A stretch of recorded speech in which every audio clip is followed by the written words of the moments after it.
One of the most foundational skill sets for bending and lamination is being able to create a sort of master curve or master template that's as fair as possible. And what fair means is that the curve doesn't really have any noticeable kinks or bumps.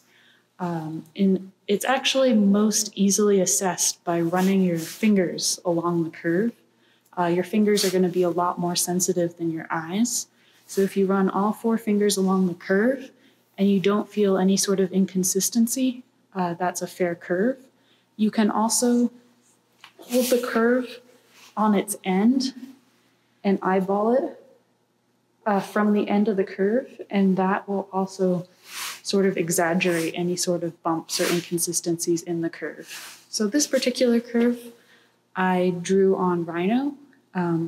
It's going to be a profile for a vase. And I'm starting off, I will probably end up making this a 2-part mold, but I'm starting off with just a single piece of MDF as my master template. And your template could be made out of any sort of material. It could be made out of plywood, MDF, melamine. The important thing about the template is that it's fairly thin, or in MDF's case, it's fairly soft and easy to sculpt. So that after I've cut out my curve on my bandsaw and faired it out on the belt sander, I'll still be able to make some fine adjustments with a sanding block or with a rasp to make sure that the curve is as fair as possible before I start making duplicates of it. So this is the template for a MDF mold that I'm going to make that will ultimately become a coopered bent lamination vase. So I drew the curve on Rhino, and while I was on Rhino, I added additional length to either end of the curve, so that way I can make my mold a little bit larger in all directions, and that way I'm not risking having to alter the dimensions of my vase. I can work with a little bit of extra length, and I can work with a little bit of extra width with my laminations. So the first thing I'm going to do is I'll be cutting this out on the bandsaw. I've chosen the Grizzly because it has a much thinner blade, so it can take tighter curves. And I'm going to probably leave myself about a 16th to a 32nd of extra space that I'll fair out then on the belt sander. So I've cut my curve out on the bandsaw, leaving about a 16th of extra material next to my line. Even though this is the thinner blade, every single time I felt the blade start to pinch or bind up, I would always back up slightly out of the cut and then resume cutting. You can also give yourself exit cuts by cutting perpendicular to the line ahead of time. And so that way, anytime that you risk binding up, you'll typically run into one of those exit cuts and it will free up the blade. So now I'm going to be able to take this over to the belt sander to smooth this out. And I actually took advantage of the fact that my MDF is a little bit long in either direction, and I'm going to make my mold even longer than I initially planned. So that way I don't have to be as accurate when I lay down my laminations for the glue up. My next step is to fair out this curve on the belt sander. And everybody learns these skills in intro, but it is important to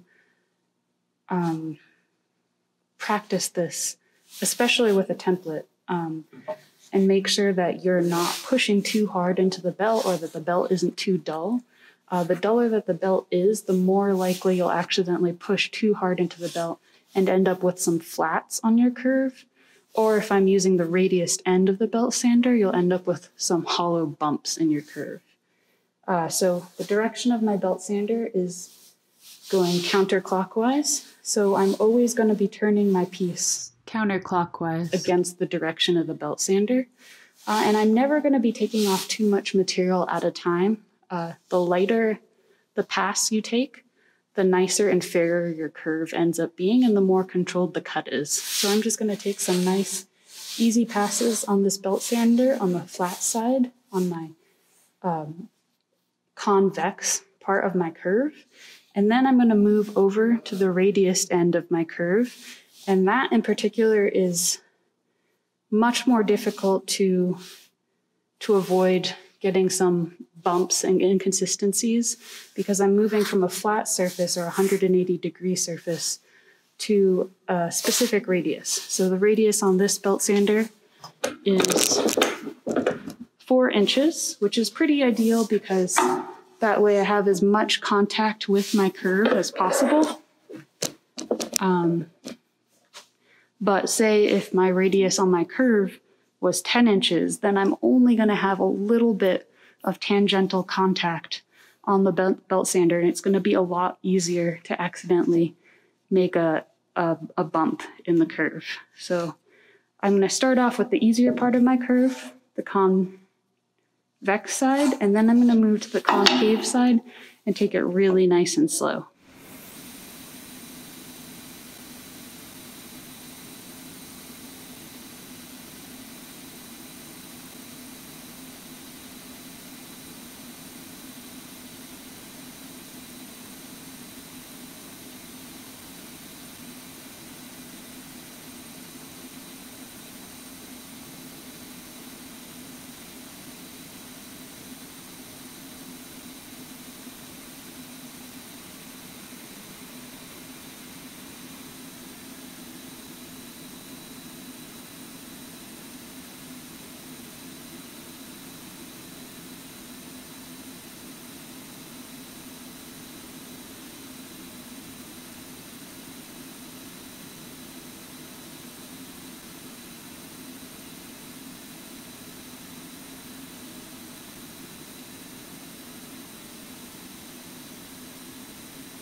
Okay, so I have faired out my curve using the belt sander.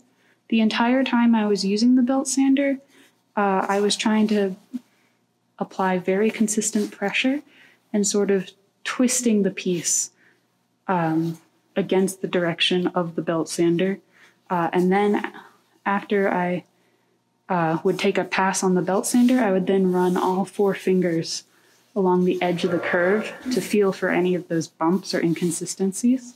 I can also sight down the curve to see if anything becomes evident. And it feels pretty good. I'm not really feeling any dips or bumps. As you can see in the center of this curve, the radius of the end of the belt sander was actually slightly wider than the radius of this gooseneck in the vase.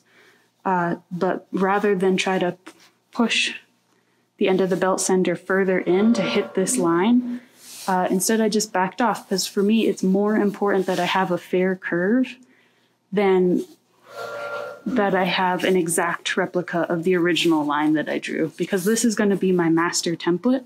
So ultimately all of my parts for my mold will be made from this faired curve. So this is the only thing that really matters. It's sort of like measuring in Intro to Woodworking. Even though measuring is important and it has a time and place, ultimately it's going to be a lot more important using reference instead of measurement. So my initial line that I drew was kind of a form of measurement, and then the nice smooth S-shaped curve that I just made is going to be my reference for all the rest of the pieces of my mold, and ultimately for my bend. So if at any point you're sort of tempted to rush this part of the mold making process and you leave a little bump or two in the curve, ultimately that's going to telegraph to your bent lamination. You're going to make your bent lamination and it will have that exact bump where it is on the mold. So make sure to do your due diligence for this part of the process and just double check with your fingers or sighting from the end of the curve to make sure that it's fair.